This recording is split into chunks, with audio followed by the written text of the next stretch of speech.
This is The Opinions, a show that brings you a mix of voices from New York Times Opinion. You've heard the news. Here's what to make of it. I'm Thomas Friedman. I've been following the Israeli-Palestinian conflict since I was 15. I cover foreign affairs for the New York Times, but with a particular emphasis on the Israeli-Palestinian conflict. So, on this second anniversary of the war, how am I feeling? This has been the longest Israeli-Palestinian war. It's also been the first war that, despite its length, 2 years now, it actually has no name.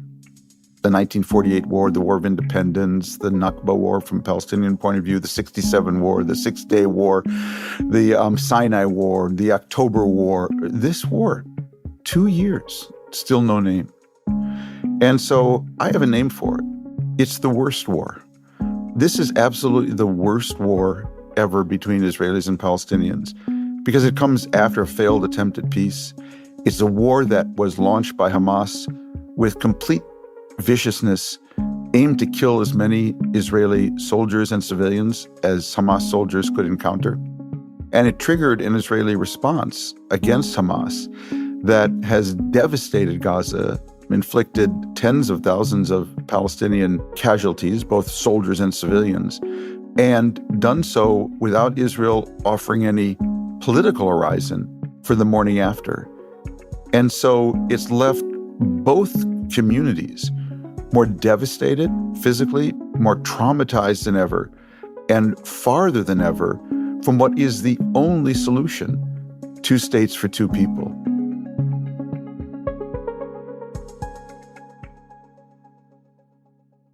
So now, thanks to initiative by President Trump, the 2 sides, Hamas and Israel, are trying to forge a ceasefire that will involve the return of all the Israeli hostages, both living and dead, Palestinian prisoners, hundreds of them in Israeli jails, and an Israeli withdrawal from at least most of Gaza to some border region, and basically paving the way for an international peacekeeping force to come into Gaza and secure the areas where Israel is evacuated, a Palestinian technocratic cabinet to basically run Gaza, and over and above that cabinet, a kind of international body chaired by President Trump to supervise the reconstruction of Gaza.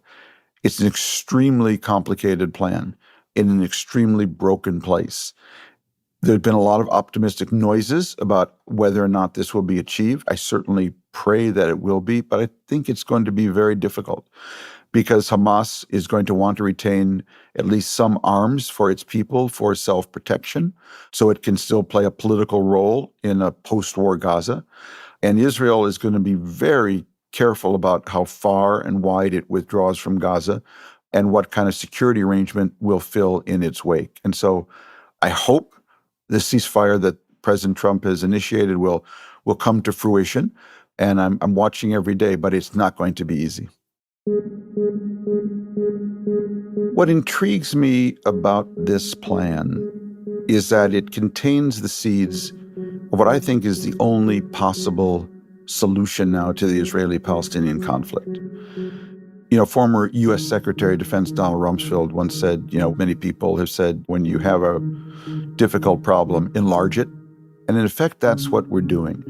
I think the thing that people need to understand most about the peace talks going on right now is the sheer number of actors involved.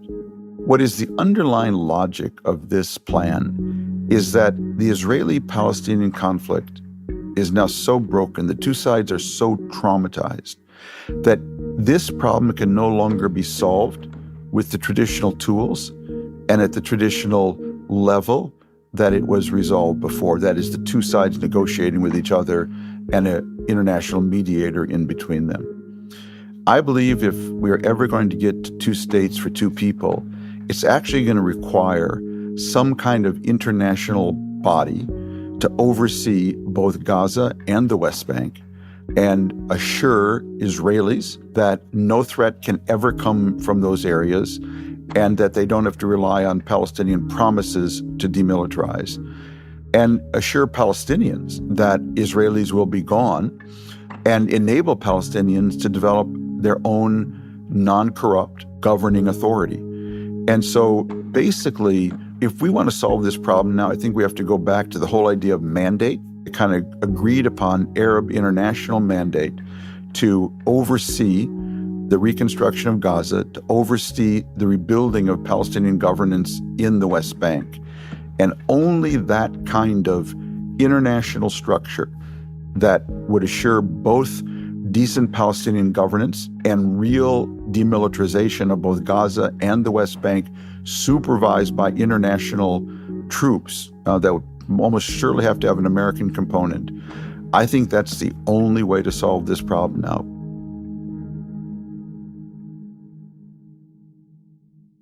Let's step back for a second and ask, how did we get to this point where we can even have these kind of talks that are going on in Egypt this week? And it's for several reasons. One is that Iran and its threat network of Hezbollah, Hamas, the Houthis, the Shia militias in Iraq, Iran was dealt a devastating blow by Israel with the help of the United States in what was called the 12-Day War. So Iran, its ability to meddle and destroy peace talks has been severely set back.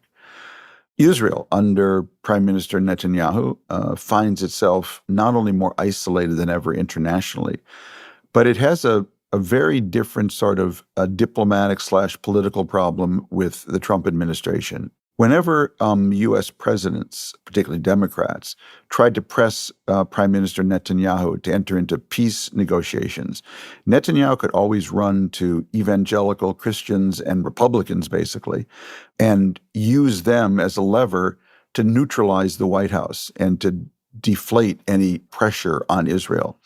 But under Trump, that's not possible because he completely controls his party now. And so Netanyahu found himself really forced to enter into these negotiations very grudgingly. But his old levers that he used to pull in order to diffuse American pressure, they weren't available under Trump. For Palestinians, you have an analogous situation. For decades, basically, Palestinians were able to have enormous influence over the core Arab leadership in Egypt, Syria, Lebanon, Iraq, by threatening them that if they didn't support the Palestinian cause, which their people did, the Palestinian movement would attack and delegitimize those leaders. And because those leaders, in most cases, were illegitimate, they were very vulnerable to that kind of sort of political blackmail from Palestinians. But what's happened in the last 10, 15 years is that leadership of the Arab world has moved from Egypt, Lebanon, Syria, Iraq, the republics, to the Gulf, to Saudi Arabia and the UAE in particular. And these monarchies have a lot more legitimacy. And therefore, they're actually not so vulnerable to the sort of traditional Palestinian, blandishments. And they have made it very clear that they are ready to participate in a ceasefire in Gaza, in a transition for a different kind of Palestinian governance. And one thing we know about the Palestinians living in Gaza, many of whom have been uprooted 4, 5, 6 times from their homes, they are exhausted, they're traumatized, they've lost their homes in many, many cases and lost family and relatives. They want this over, and I think that's another pressure on Hamas. Hamas knows that it does not have the mandate of heaven anymore to perpetuate this war indefinitely. And so for all these reasons, the parties have found it very difficult to avoid this negotiation. This is a hugely complicated process, but, certainly one of the key actors has been the Israeli Prime Minister Benjamin Netanyahu. Netanyahu was finally cornered by Trump after, let's remember, last January, December, President Biden had a very similar deal on the table, and Netanyahu rejected it, walked away from it after the first stage of hostage release. Netanyahu has managed to survive this war because of the devotion, the cult-like devotion of a core of his support. He has done everything to divide Israel in order to stay in power, to give basically a permission slip to the ultra-Orthodox to not fight in one of the most vital wars of Israel's history in order to keep them in his coalition. He's done a whole series of what I find really disgusting things, but has managed to survive politically and avoid a commission of inquiry. Bibi Netanyahu never wanted this war to end. He did everything he could to perpetuate it because he knew that the morning after, there will be a reckoning for him. I think he deserves to be called to account, and I believe there will be a reckoning if this ceasefire comes through and the hostages are released.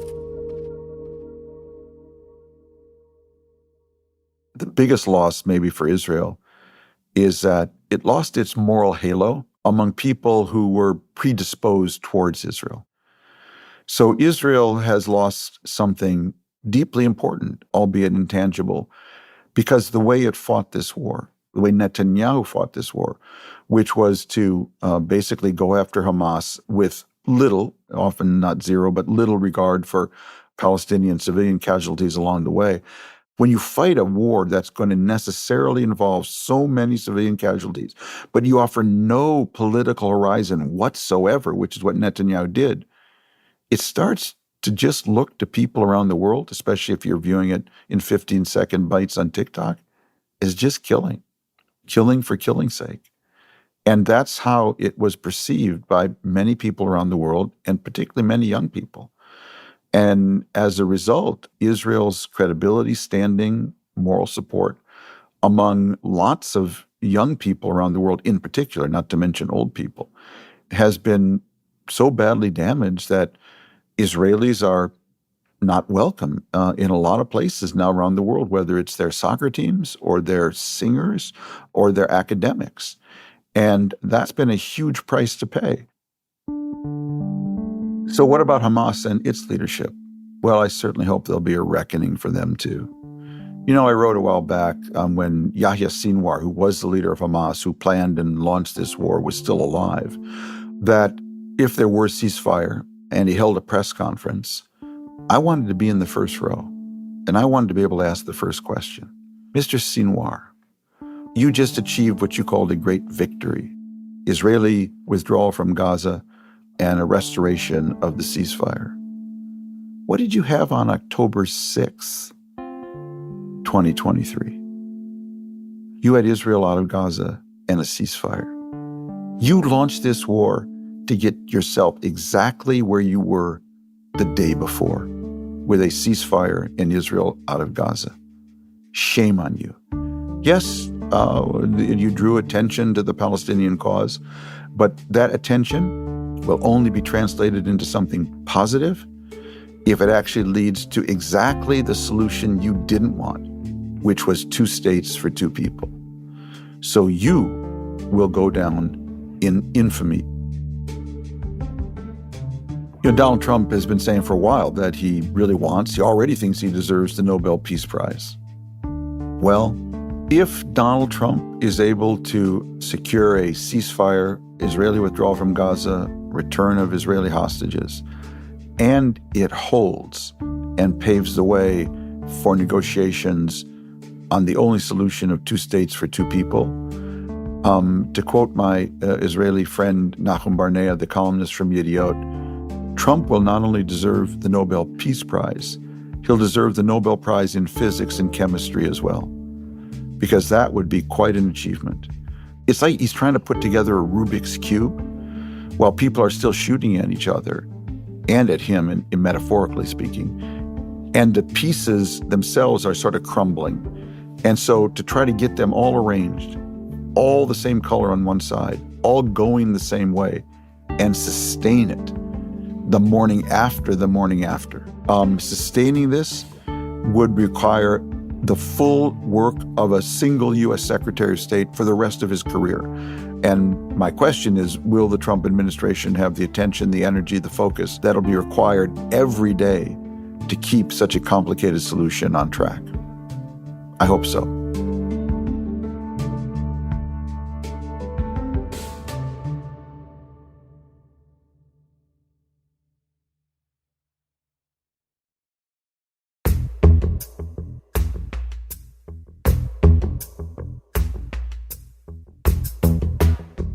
If you like this show, follow it on Spotify, Apple, or wherever you get your podcasts. The Opinions is produced by Derek Arthur, Vishaka Darba, Christina Samuelewski, and Jillian Weinberger. It's edited by Kari Pitkin and Allison Bruzik. Engineering, mixing, and original music by Isaac Jones, Sonia Herrero, Pat McCusker, Carol Saburo, and Afim Shapiro. Additional music by Aman Sahota. The fact-check team is Kate Sinclair, Mary Marge Locker, and Michelle Harris. Audience strategy by Shannon Busta and Christina Samuelewski. The director of Times Opinion Audio is Annie Rose Strasser.